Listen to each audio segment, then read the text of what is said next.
The question is that this House, being dissatisfied with the conduct of Honorable Bowman Chilosha Lusambo, MP, Minister for Lusaka Province, and in accordance with Article 87 of the Constitution of Zambia, as read with Standing Order 175 of the National Assembly of Zambia Standing Orders 2016, the Honorable Minister be censured for the following reasons. A, that at the press briefing held at his office on Wednesday, 3rd June 2020, the Honorable Minister used unpalatable language when he referred to the youths who were expressing their opinions on governance issues as disgruntled, and that their expression of opinions was an act of stupidity and stinking nonsense. And B, that at the same press briefing, the Honorable Minister ordered the said youths to stop expressing their opinions forthwith, warning them that they were too naked to misbehave. Any debate? The Honorable Member for Kapirimposhi. Thank you, Madam Speaker.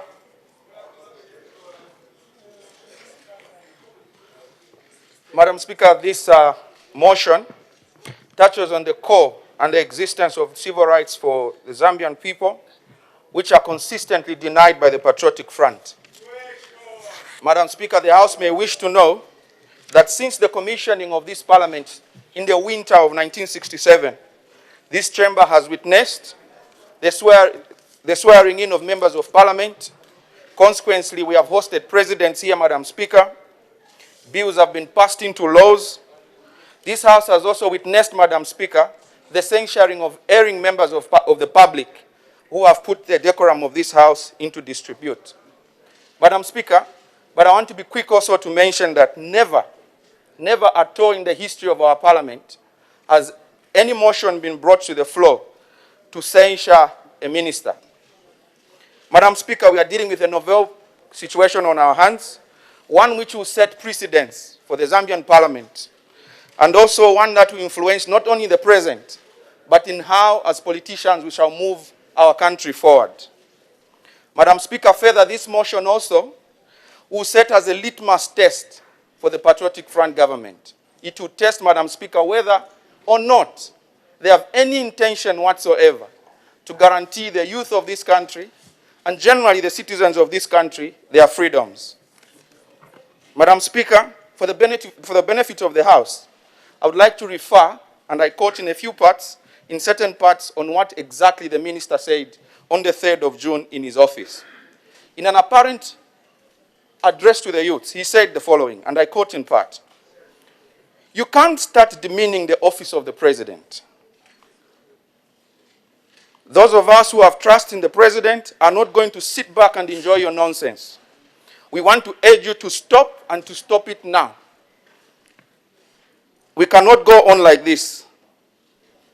What you are saying is stinking nonsense. I want to urge Kings Malembe and Biflo that you must desist from bringing the name of the president into disrepute.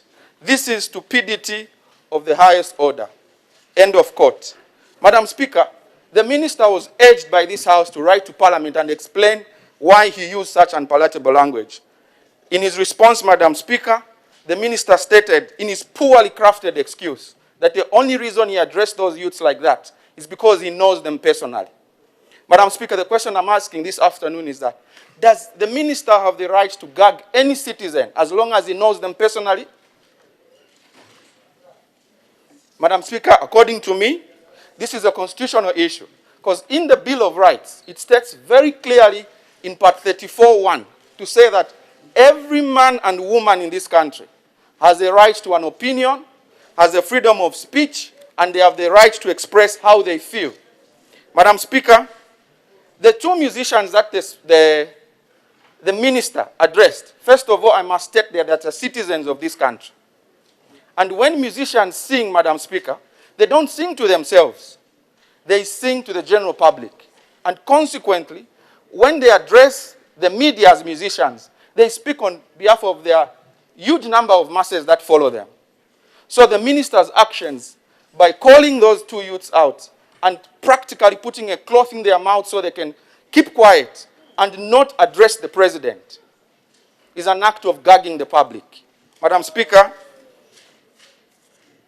as the young men and women in this country, we will not allow any minister, for that matter, not just Honorable Bowman Lusambo, any minister to gag the youth. There are certain rights, Madam Speaker, that are given to us by God himself.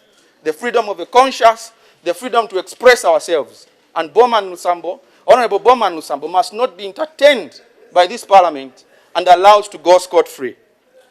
Madam Speaker, you noticed in my dispensation that the minister called out the youths as being disgruntled. To be disgruntled, Madam Speaker, is to be dissatisfied, is to be angry.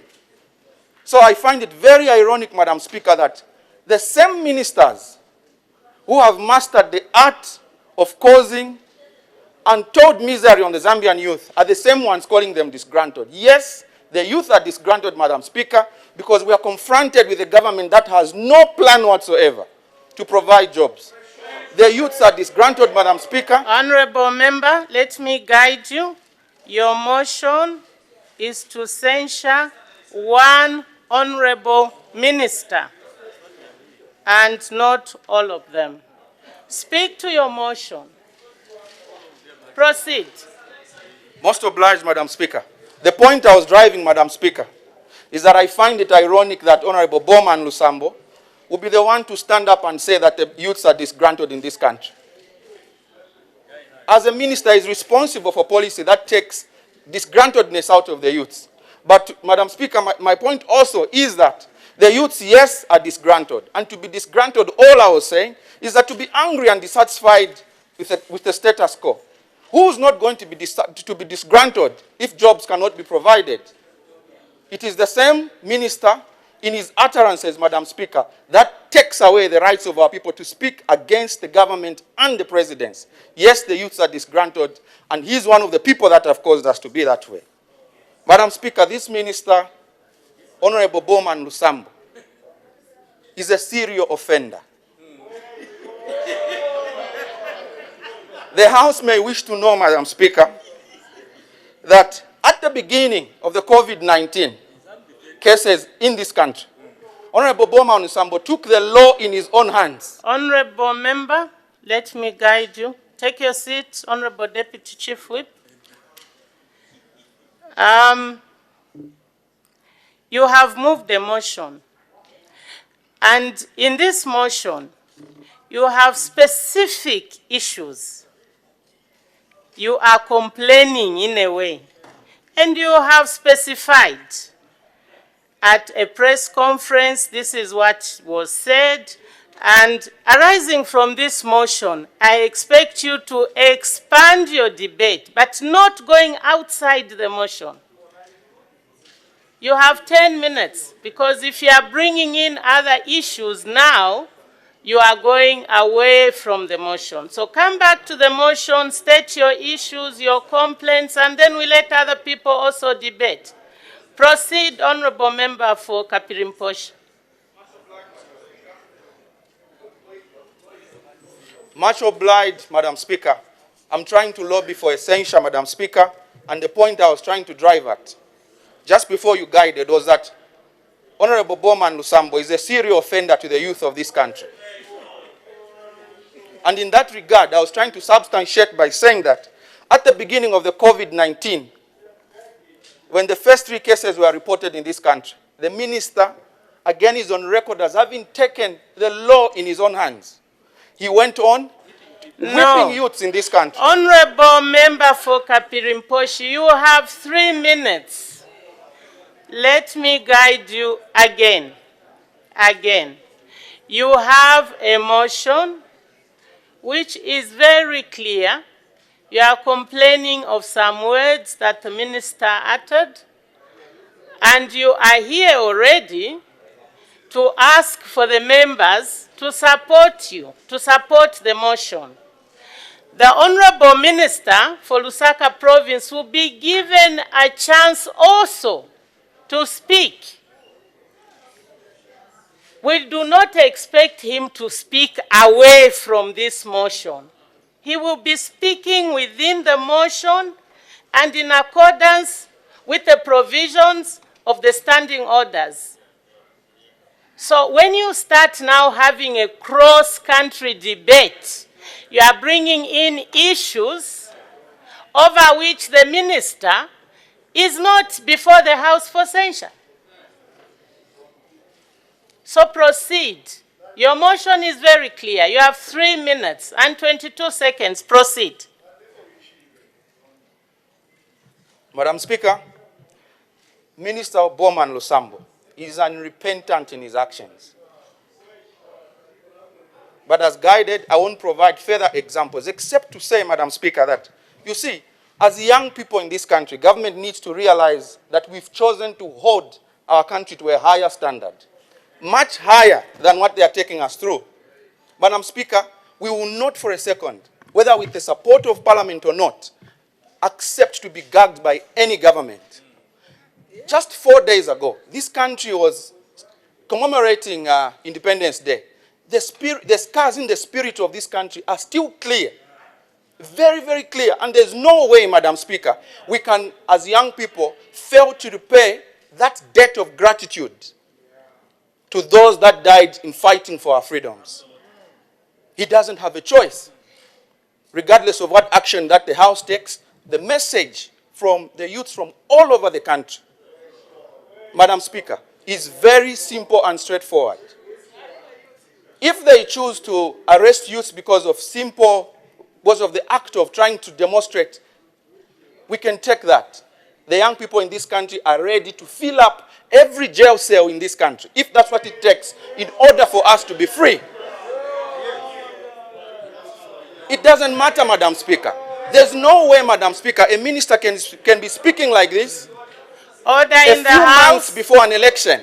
This year, Madam Speaker, is the year for politics. We cannot have a minister gagging youths, because next year we are ready as young people in this country, because next year is the year of the ballot and you are on the line.